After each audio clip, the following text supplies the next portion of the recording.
Угостителите во Струмица не дале ниту денар за организација на карневалот.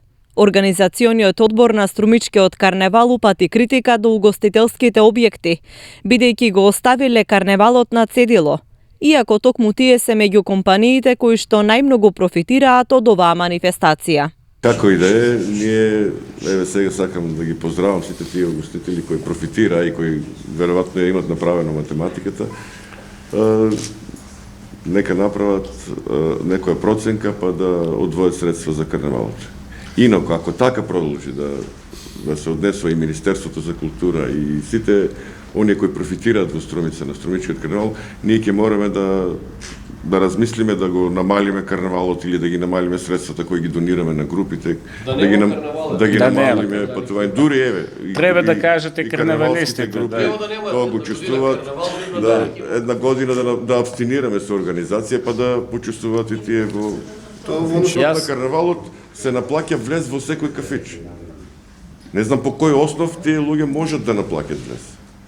На тоа што ние организираме манифестација. Барем да одвојат 50% од влезниците кои ги наплаќаат во своите локали.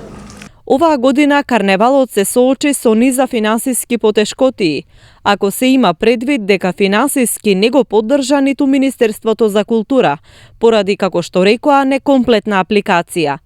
Цицимо вели дека во ваква ситуација ќе опаѓа опемот на целиот настан, кој што трае цели 8 дена.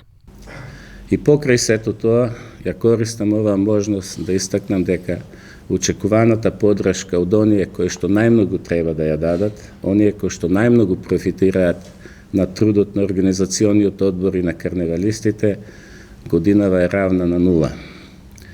Без разлика, нека им служи на чест, можеби ова е момент да им кажеме дека се уште имаат шанса да го поправат тоа. Организаторите на карневалот велат дека годинава имало голем број гости од земјава, но и од странство, особено од соседна Бугарија, поради што за влез во земјата се чекало и по неколку часа.